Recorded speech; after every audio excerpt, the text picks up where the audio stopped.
स्वागत आहे मित्रांनो तुमचं या डेटाच्या अनालिसिस व्हिडिओमध्ये. तर आपण जो डेटा ट्रॅक करतोय तो करतोय 9-10 तारखेच्या मार्केटसाठी. आज दिवसभरात मार्केट कसं होतं ते बघायचं आपल्याला. याचा काय अर्थ आहे, डेटा कसा आलाय तो समजून घ्यायचा आहे. आज दिवसभरातलं ट्रेड काय झालंय, कशा पद्धतीचं मार्केट राहिलं. आपण पॉझिटिव्ह साईडची गोष्ट करत होतो. डेटा थोडासा पॉझिटिव्ह साईडला दिसत होता शॉर्ट टर्ममध्ये. पण मित्रांनो एक न्यूज आली आणि न्यूज होती की इस्रायलने पॅलेस्टाईनवरती त्या ठिकाणी काही परत अटॅक केलाय आणि 254 लोकांची त्या ठिकाणी डेथ झालेली आहे. ठीक आहे. तर अशा पद्धतीची न्यूज आहे. तुम्ही सॉरी लेबनॉनवरती हे केलेलं आहे आणि अशा हिशोबाचं हे गणित झालेलं आहे. ठीक आहे.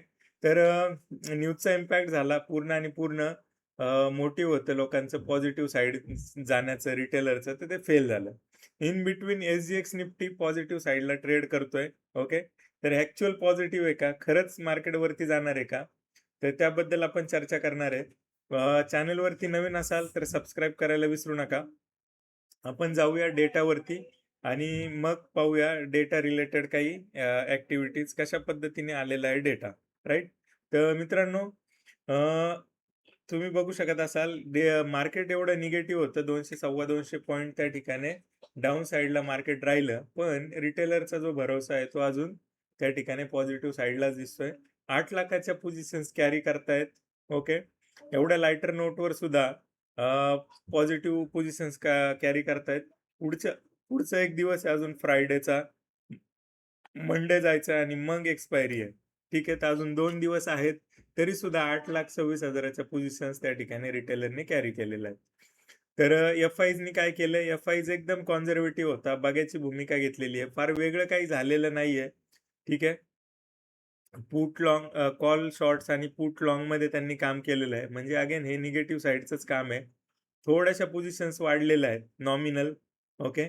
कामच छोटं झालेलं आहे. तर हे बघायची भूमिका घेत आहेत. प्रॉप डेस्कने काय केले, प्रॉप डेस्कने थोड्याशा पोझिशन्स त्या ठिकाणी निगेटिव्ह साईडला ऍड केलेल्या आहेत. ओके. तर हे पण अगेन कॉन्झर्वेटिव्ह आहेत कम्पेअर टू रिटेलर. यांनी फार छोटं काम केलेलं आहे आणि नेट टू नेट आता थोडेसे निगेटिव्ह आलेले आहेत. तर मित्रांनो, उद्या आहे फ्रायडे. ओके. आणि त्यानंतर 2 दिवस असणार आहे सुट्टी. तर ह्यामध्ये उद्या डेटा जर निगेटिव्ह आहे, निगेटिव्ह साईडला डेटा आहे, तर मार्केट खरंच उद्या पडणार आहे का? तर असं नाहीये. ते थोडंसं साईडवेज राहण्यासाठी प्रयत्न करेल, कारण माझा पार्ट काही ज्या गोष्टी आहेत त्या सांगतोय तुम्हाला.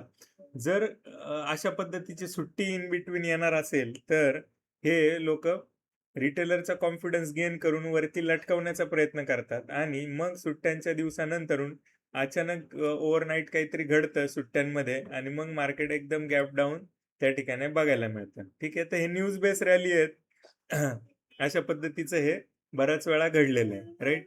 हे न्यूज बेस रॅलीज आहेत, आपल्याला त्याच्यावर लक्ष ठेवून जाणं फार इम्पॉर्टंट आहे. काही नेकेड पोझिशन्स घेऊन जाण्याचा प्रयत्न करू नका.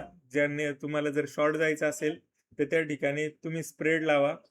एखाद दुसरा त्या ठिकाणी हेज घेऊन जावा आणि अशा पद्धतीचं प्रोटेक्शन ओव्हरनाईट त्या ठिकाणी असू द्या.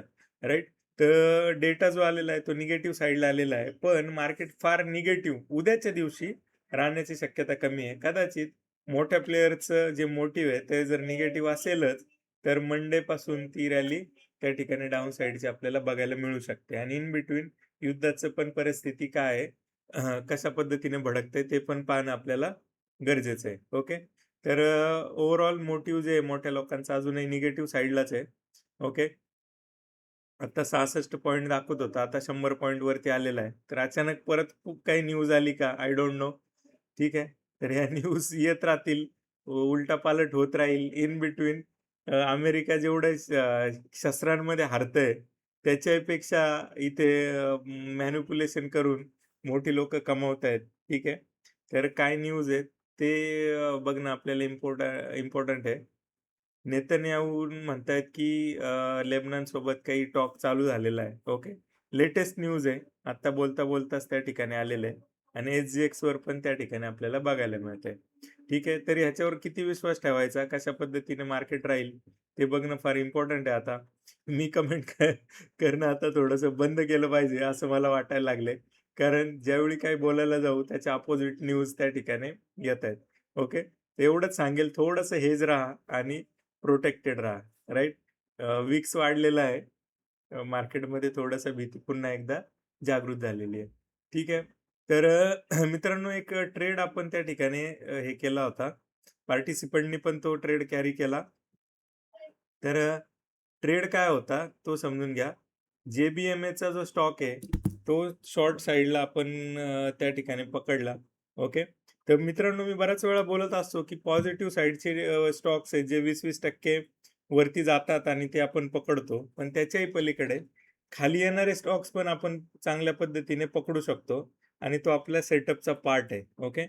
तर सेकंड फेज जो ट्रेड असतो आपला, त्या ट्रेडमध्ये काय होतं की एका पर्टिक्युलर टाइम नंतरून एक निगेटिव्ह साईड आपल्याला कॅरी होते आणि ती फार स्मूथ चालते. ओके.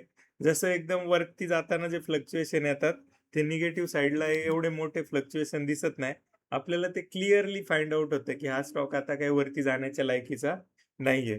तर दिवसभरात 2-2% रॅलीज त्या पार होतात. ओके.